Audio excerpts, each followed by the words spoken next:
दोस्तों स्वागत है आपका एक बार फिर से स्टडी टाइम ओनली के एक बेस्ट एंड इनिशिएटिव में जिसका नाम है स्टैटिक क्यूज। यहां पे हम डिस्कस करेंगे डे 2 के अंदर। डे फर्स्ट में हमने पॉलिटी को डिस्कस किया हुआ, डे 2 में हम डिस्कस करेंगे ज्योग्राफी को। तो हर एक दिन एक नया सब्जेक्ट होगा और सभी 5 क्वेश्चन आपके डिस्कस किए जाएंगे एमसीक्यू के फॉर्म में और डिटेल में एक्सप्लेनेशन भी दिया जाएगा। तो आपको जरूर से फॉलो करना है। अगर आपने प्रीवियस लेक्चर को नहीं देखा है तो उसको जरूर जाके देखिए। सबसे पहले पॉलिटी का क्यूज था, बहुत अच्छे से हमने पॉलिटी के क्वेश्चंस को डिस्कस किए हुए हैं। तो जिनको प्रॉब्लम्स जाती है कि स्टैटिक जो है पोर्शन जो है उनका कवर नहीं हो पाता है, तो यहां से आपका एक सिलेबस भी एक तरीके से कंप्लीट होता जाएगा धीरे धीरे और आपका फ्लो भी बना रहेगा। किसी भी सब्जेक्ट से आपका फ्लो टूटेगा नहीं। देखिए क्या होता है, जनरली हम कभी ज्योग्राफी पढ़ रहे होते हैं और पॉलिटी से हमारा फ्लो टूट जाता है, या पॉलिटी पढ़ रहे होते हैं तो ज्योग्राफी से फ्लो टूट जाता है। तो हम क्या करते हैं, एक टाइम में एक या दो सब्जेक्ट ही पढ़ पाते हैं। कभी आया नहीं पढ़ पा रहे हैं हम, कभी ज्योग्राफी नहीं पढ़ पा रहे, कभी सोसाइटी, कभी सोशल इशू, कभी इस तरीके से चीजें नहीं पढ़ पा रहे। तो इसका मदद से आपको ये मिलेगा कि वीकली में आपको सारे सब्जेक्ट्स आपके यहाँ पे कवर करवा दिए जाएंगे। सभी सब्जेक्ट्स के छोटे छोटे पॉइंट जब होगा, आप एक रिवीजन के तौर पे इसको लेके चलिए। तो जरूर से इसको फॉलो करिए, लास्ट तक इसको देखना है और कमेंट सेक्शन में आपको बताना है कि आपके 5 में से कितने क्वेश्चन सही गए हैं। आपको ये कमेंट सेक्शन करना है, जरूर से करना है। और अगर आपको इसकी पीडीएफ या पीपीटी चाहिए तो आप हमारा टेलीग्राम ग्रुप को ज्वाइन कर सकते हैं। For join the Telegram group you have to use @study time only in the search option. आप जाइए टेलीग्राम में, सर्च में सर्च कीजिए स्टडी टाइम ओनली और जरूर से इसको ज्वाइन कर लीजिए। करंट अफेयर्स की जो क्यूज आ रही है उसको भी जरूर से फॉलो करिए। जो डेली करंट अफेयर्स की क्यूज है और जो ईयरली करंट अफेयर्स की क्यूज है उसको भी आप फॉलो करिए। द हिंदू का एनालिसिस और पीआईबी समरी तो मैं आप लोगों के लिए बहुत टाइम से लेके ही आ रहा हूं, तो उसको जरूर से आपको देखना है और फॉलो करना है। चलिए विदाउट एनी डिले हम डिस्कशन स्टार्ट करते हैं हमारे डे 2 का। डे 2 के अंदर जो पहला क्वेश्चन है हमारा ज्योग्राफी से रिलेटेड वो है पोलर वॉर्टेक्स। अब देखिए क्या होता है, consider the following statement regarding the polar vortex. Polar vortex क्या होता है आपको ये समझना है। 3 स्टेटमेंट दिया गया है, इसके बारे में आपको पढ़ना है। तीनों स्टेटमेंट के बारे में हम देखते हैं फटाफट। क्या है, the polar vortex is the large area, या बताया गया ये लार्ज एरिया है ऑफ द हाई प्रेशर। देखिए याद रखिएगा यहाँ वर्ड यूज किया जा रहा है high pressure, and the cold air surrounding the earth north and south pole. क्या ये स्टेटमेंट सही है या गलत है, ये आपको कमेंट सेक्शन के अंदर बताना है। The polar vortex spins in the stratosphere, क्या ये स्पिन होता है स्ट्रेटोस्फियर के अंदर। Third statement, during winter in the northern hemisphere the polar vortex will be become the less stable sending cold Arctic. तो ये आपको स्टेटमेंट्स बताने हैं, तीन में से कौन सा स्टेटमेंट करेक्ट है।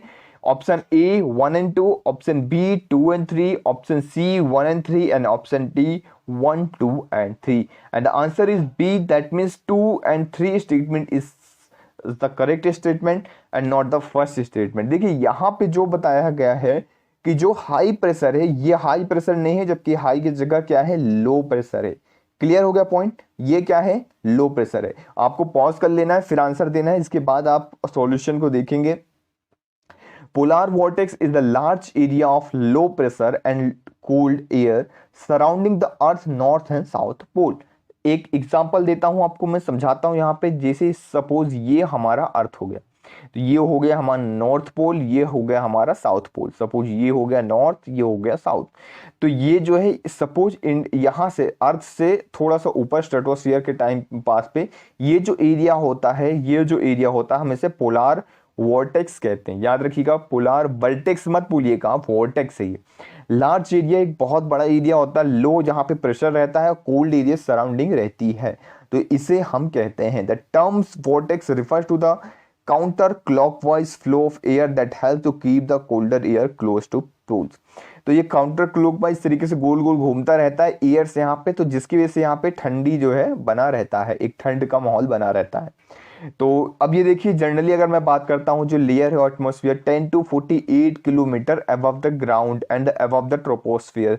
तो ट्रोपोस्फियर के ऊपर अबव द ग्राउंड में 10 से 48 किलोमीटर तक का ये एरिया है, तो इसको आपको याद रखना है।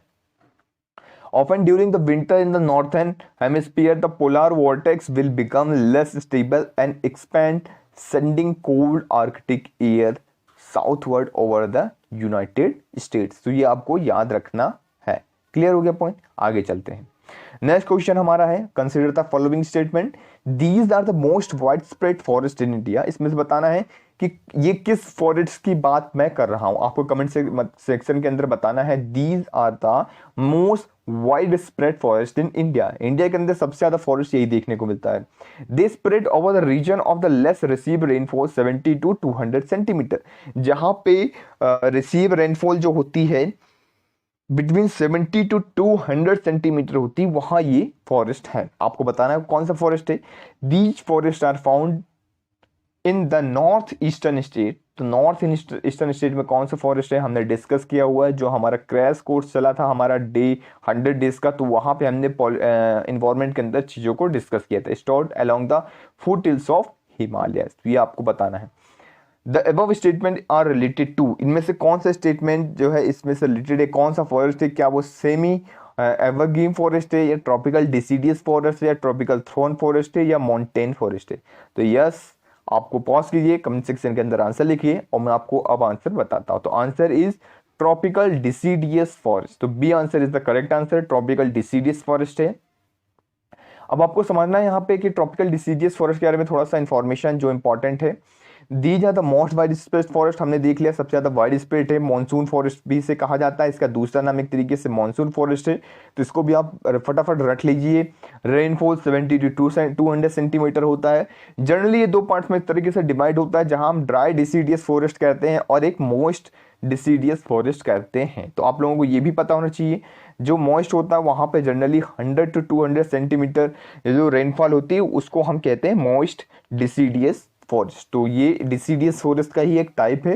तो इस तरीके से कैटेगराइज किया गया है, foothills of Himalayan region, eastern slope, western Ghat, Orissa, यहाँ पे ये फॉरेस्ट पाए जाते हैं। तो इस फॉरेस्ट के बारे में आपको क्लियर हो गया होगा। आप आगे चलते हैं, नेक्स्ट क्वेश्चन हमारा। The next question is related to mount Kailash, और ये रिवर से रिलेटेड है, तो इसको जरूर से देखना है। एक ना एक रिवर हम जरूर डिस्कस करेंगे, जब भी ज्योग्राफी का सेगमेंट आएगा तो एक एक रिवर को हम डिस्कस करते आएंगे डिटेल में। तो आपके बहुत सारे रिवर जो है इस तरीके से रिवाइज हो जाएंगी और क्लियर हो जाएंगी। तो कौन सी रिवर जो है ओरिजिन होता है माउंट कैलाश से, क्या वो इंडस है, ब्रह्मपुत्र है, करनाली है, ये सतलुज है। तो ये आपको बताना है आपको कौन सी रिवर है, इंडस, ब्रह्मपुत्र, करनाली, सतलुज, इनमें से कौन सा स्टेटमेंट सही है। 1 2 3 1 3 4 2 3 4 एंड 1 2 3 4। तो कौन सा स्टेटमेंट सही है, पॉज कीजिए और कमेंट सेक्शन में जल्दी से आंसर लिखिए, इसके बाद हम डिस्कस करते हैं। And the correct answer is 1 2 3 4। Yes, 1 2 3 4 सभी इसके आंसर करेक्ट है, मतलब सभी के सभी ओरिजिन कहां से होती हैं, कैलाश से ओरिजिन होते हैं। चलिए मैं आपको इसका दिखा देता हूं। तो सबसे पहले ये माउंट कैलाश से 4 रिवर्स निकलती हैं, चारों के चारों इंडिया के अंदर आती हैं, वो आपको याद रखना है। 4 river origin from the mount Kailash, the Indus, the Brahmaputra, the Karnali and the Sutlej, ये चारों को आपको याद रखना है। इसको हम मैं एक बार फिगर में भी आपको दिखा देता हूं फटाफट। देखिए ये अलग से एक मैप निकाला है जिसके अंदर ये करनाली रिवर है। आई थॉट कि आपको दिख रहा होगा, मैं थोड़ा सा और बड़ा कर देता हूं। तो ये देखिए ये जो रिवर है ये थोड़ा सा छोटा करना पड़ेगा। यहाँ पे आप देख पा रहे होंगे कि ये जो है नेपाल वाला पार्ट है, ये इंडिया वाला पार्ट है। तो यहाँ से ये माउंट कैलाश से निकलती है, नेपाल से पहले होके गुजरती है, नेपाल से होते हुए ये यहाँ से निकलती है, गिरिजापुरी से बैरेज से होकर निकलती है इंडिया के अंदर, कैलाशपुरी, गिरिजापुरी जो हम कहते हैं। और ये सबसे इंपॉर्टेंट बात, ये हमारे अयोध्या से होके पास होती है, याद रखिएगा अयोध्या से होके पास होती है, और फिर गंगा में जाके गंगेस जो कॉन्फ्लुएंट है वहाँ पे जाके मिल जाती है। तो ये इंपॉर्टेंट्स आपको याद रखना है, ठीक है। आगे चलते हैं, यहाँ पे मेजर्स रिवर्स ऑफ इंडिया। देखिए ये जो बहुत इंपॉर्टेंट मैप है, लेकिन इसके अंदर अभी हम 2 रिवर्स को देखेंगे, 3 रिवर्स को देखेंगे मेनली। ये देखिए जो कैलाश से निकलती है, ये देखिए एक सतलुज रिवर जिसकी हमने बात करी है, नीचे से यहाँ से ओरिजिन हो रही है कैलाश से, और फिर ये इधर की तरफ चलती है वेस्ट की तरफ, और ये फिर होते हुए यहाँ से निकलती है, तो इसे हम कहते हैं सतलुज रिवर। ये भी कैलाश से ओरिजिन होते हैं। और ये इंडस रिवर भी जस्ट इसके ऊपर, इंडस रिवर यहाँ पे निकलती है, और ये जम्मू कश्मीर से होते हुए और ये निकल के जाती है, पाकिस्तान से होते हुए जाती है। तो ये दोनों रिवर आपको याद रखना है। गंगा रिवर अगर आप बात करता हूं मैं, काफी लोग कंफ्यूज होते हैं गंगा रिवर तो गंगा रिवर जो है याद रखिएगा ये कैलाश से नहीं, यहाँ पे नीचे से ओरिजिन होती है, उत्तरांचल से, तो ये आपको याद रखना है। और ये जो हमारी रिवर है ये इंपॉर्टेंट हो जाती है, ये जो ब्रह्मपुत्र रिवर है जिसे हम सैंगपू पी कहते हैं, यारलुंग जो है रिवर कहते हैं, चाइना के अंदर अलग से इसका नाम है, यारलुंग टीसांगपो कहते हैं उसको, टीसालिंग रहता है वहाँ पे, तो स्पेलिंग के लिए मैंने आपको बता दिया है। तो यहाँ पे देखिए ये जो रिवर लोती रिवर है अलग से आती है, जो मिलती है ब्रह्मपुत्र, तो ये भी कैलाश से होकर निकलती है, यहाँ से ओरिजिन होती है कैलाश से, और होते होते होते यहाँ से आके जाती है। ये ब्रह्मपुत्र रिवर है। आई थॉट कि आपको चारों रिवर जो है क्लियर हो गई होंगी अब यहाँ पे, और भी इस तरीके से वेरियस रिवर्स है, तो धीरे धीरे करके हम सभी रिवर्स को डिस्कस करेंगे, तो बिल्कुल घबराने की जरूरत नहीं है आपको। और ये हमने डिस्कस कर लिया। फोर्थ क्वेश्चन में हम चलते हैं यहाँ पे।